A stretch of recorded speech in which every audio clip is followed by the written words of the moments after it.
आज हम हैं सतना विधायक सिद्धार्थ कुशवाहा जी के साथ ये ज्ञापन देने आए हैं।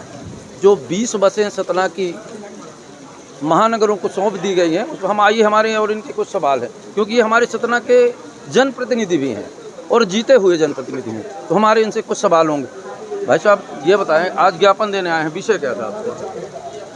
सतना को जो 20 इलेक्ट्रिक बसों की सौगात मिली थी, शासन ने जो व्यवस्था दी थी उसको वापस छीन लिया है। बिना कोई कारण बताए, बिना किसी पूर्व सूचना के अचानक से खबर आती है कि सतना की जो बसें निर्धारित थी, जो सतना में संचालित होना था 1 जुलाई से, उन्हें वापस बुला लिया गया है। और कहने सुनने में तो ये भी आया है कि उनको इंदौर की तरफ भेजा जा रहा है। इसी का ज्ञापन देने आए थे। तो शासन का ध्यान आकर्षित कराने के लिए, कलेक्टर महोदय को अवगत कराने के लिए कि इस विषय को आप शीघ्र ऊपर तक पहुंचाएं और सतना के हक और सतना की जो हितों की बात है उसे ऊपर रखकर उन बसों को वापस लाने में हमारा सहयोग करें। आप सतना के जनप्रतिनिधि हैं, ये बसें जब ऊपर गई, निश्चित तौर पर बड़े तौर पे बात होती है, वहाँ आपने क्या किया? ये अभी 2 दिन पहले की बात है, जब अखबारों के माध्यम से पता चला। भारतीय जनता पार्टी के लोग किसी भी जनप्रतिनिधि से पूछ के कोई भी मसौदा तैयार नहीं करते हैं, और अगर उन्होंने कोई मसौदा तय किया है तो भाजपा के लोग तो उसे मान लेते हैं।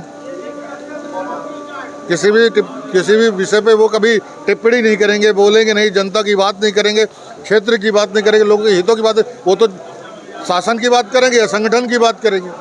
लेकिन कांग्रेस पार्टी ने हमेशा जनता के हितों की बात की है, आगे भी करेगी।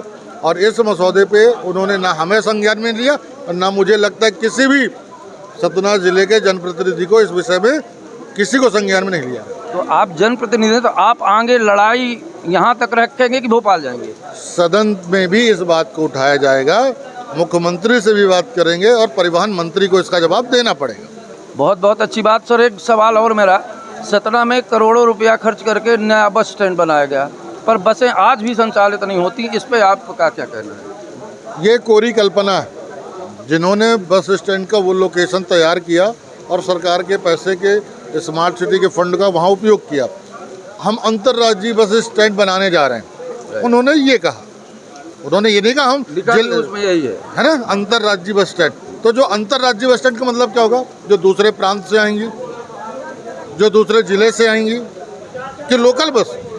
नहीं तो फिर सारा बस स्टैंड हो जाता है, पूरे जिले का भी बसें वहाँ खड़ी होती हैं, ठीक है ना। उन्होंने कोशिश की कि हम पूरी बसें भेजें, लेकिन उससे लोकल विद्यार्थियों को, बीमार लोगों को, गरीब लोगों को, बसों की यात्रा कौन लोग करते हैं? जिनके पास गाड़ियाँ नहीं। अंतिम छोर का व्यक्ति, समाज के अंतिम छोर का व्यक्ति जो आर्थिक रूप से बहुत कमजोर होता है, वो बसों का इस्तेमाल करता है। वो आदमी जो 20 रुपए में 50 किलोमीटर का सफर तय करता है और फिर वो 100 रुपए दे बस स्टैंड से अस्पताल तक का, 100 रुपए दे अस्पताल से कॉलेज स्कूल तक का, तो कहाँ संभव? सर एक बात और, शहर बढ़ेगा, निश्चित तौर पर जब शहर बढ़ेगा तो सारे संस्थान दूर जाएंगे, तो ये व्यवस्था तो अलग हो जाएगी। पर अगर बाहर तो जाएगी, अगर बस अड्डा अंदर, मान लीजिए रेलवे स्टेशन के पास बस अड्डा कर दे तो क्या होगा? ऐसा, हाँ, तो आप ये, मैं आपसे पूछ रहा हूँ, ऐसा कौन सा बड़ा शहर है जहाँ बीच शहर में बस स्टैंड नहीं है?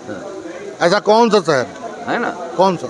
नहीं, शहरों के बीच में होते हैं पर वहाँ पे जगह होती है। सतना का जो बस स्टैंड है, क्या सही जगह पे है? बिल्कुल सही जगह पर। तो अगर आप उसको देखेंगे, अगर वहाँ के व्यवस्थाओं को सही से ट्रैफिक पुलिस व्यवस्थित करे, इन आउट की, एग्जिट और एंट्री की व्यवस्था ढंग से कर दी जाए, अब बसों के संचालन की थोड़ी व्यवस्था सुधार दी जाए तो सही हो जाएगी। बस स्टैंड को बस स्टैंड रहने दें, उसे डिपो ना बनने दें। अभी समस्या ये है कि बस स्टैंड को डिपो बना दिया। बहुत बहुत धन्यवाद सर ने जो बातें कही, हम आम जनता तक पहुंचाएंगे। देखते हैं आम जनता का रुझान क्या।